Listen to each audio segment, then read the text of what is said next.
Imagine waking up one morning in Edinburgh, 1828, to discover that your neighbor has vanished. No goodbye, no warning, just gone. You might assume they'd moved on, skipped town, or perhaps met with some unfortunate accident. What you wouldn't suspect, what you couldn't suspect, is that they were last seen walking into a boarding house on Tanner's Close, and that their body was now laid out on a dissection table at Surgeon Square, having been sold for cold hard cash by the men who killed them.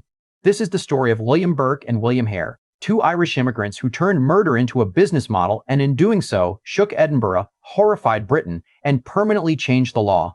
To understand Burke and Hare, you first have to understand Edinburgh in the early 19th century. The city was, without question, the medical capital of the world. Its university attracted students from across Britain, Europe, and America, all desperate to learn the craft of surgery and anatomy from some of the finest medical minds alive.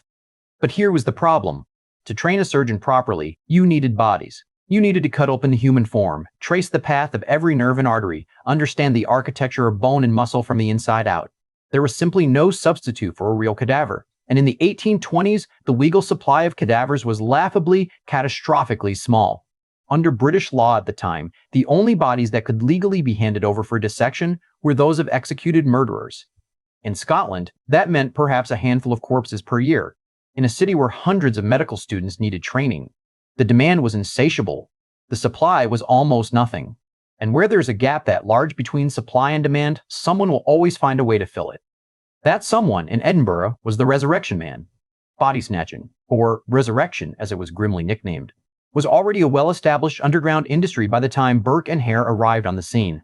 Gangs of men would descend on freshly dug graves in the dead of night, quietly prise open the coffins, haul out the bodies, and deliver them to the back doors of anatomy schools by morning.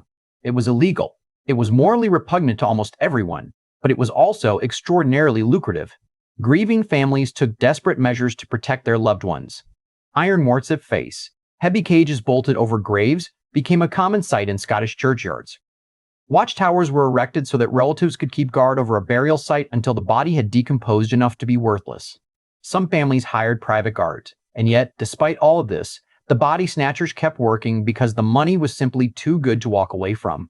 At the height of the trade, a single fresh cadaver could fetch £7 or more, the equivalent of several weeks' wages for a working man.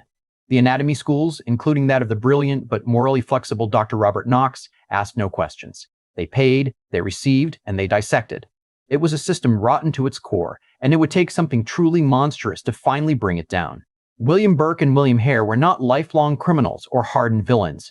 They were, in many ways, ordinary men, Irish immigrants who had come to Scotland looking for work and had ended up at the bottom of Edinburgh's social ladder. Burke worked as a laborer and cobbler. Hare ran a cheap lodging house on Tanner's Close in the West Port, one of the city's poorest and most overcrowded neighborhoods. Their wives, or women they lived with, Margaret Laird and Helen McDougall, were part of the story too, though their precise level of involvement would become one of the scandal's most bitterly contested questions. The killing began not with cold premeditation, but with opportunism. In late 1827, an elderly lodger in Hare's boarding house named Donald died of natural causes, still owing £4 in unpaid rent. Rather than absorb the loss, Hare had an idea. He had heard about the money to be made selling bodies to the anatomists. Why let a corpse go to waste? Burke and Hare took the body to Surgeon Square and knocked on the door of Dr. Robert Knox's rooms. Knox's assistant paid them £7 and 10 shillings without a single awkward question. The two men walked away stunned by how easy it had been and how profitable. They were back within weeks. This time, however, there was no convenient natural death to exploit. An elderly lodger named Joseph was sick, but not sick enough. Burke and Hare helped him along, smothering him while he lay ill in bed. Another body, another payment, no questions asked. A system had been born. Over the following 10 months, Burke and Hare murdered 16 people. Their victims were almost uniformly drawn from Edinburgh's most vulnerable population, the poor, the elderly, the sick, the drunk, and the homeless. People who would not easily be missed. People whose disappearance would raise no awkward enquiries from powerful families or influential friends. Their method became refined and consistent. They would lure a victim, often with the offer of drink or a place to stay, to the boarding house. Once the person was sufficiently incapacitated, one of them would pin the victim down while the other covered their mouth and nose, or pressed on a chest, causing asphyxiation. The technique left no obvious marks of violence, which meant Knox could receive the bodies without suspecting foul play. Or so the story went. The victims included Mary Paterson, a young woman well known in the area, whose fresh and attractive corpse caused some of Knox's own students to whisper uneasily among themselves. A few of them had known her in life. There was James Wilson, known around the neighborhood as Daft Jamie, a cheerful, harmless young man with a learning disability who was a familiar face on Edinburgh streets. His disappearance was noticed. His face on Knox's dissection table was recognized. Knox quickly had the head removed and the face disfigured before too many students could confirm what they suspected. The final victim was Marjorie Docherty, an elderly Irishwoman Burke encountered on Halloween morning, 1828. He brought her to the lodging house. That evening, other lodgers, James and Anne Gray, were suspicious of noises and were sent away to stay elsewhere. When they returned the next morning and were kept away from a certain part of the room, Anne Gray's instincts told her something was terribly wrong. She found the body of Marjorie Docherty hidden beneath a pile of straw.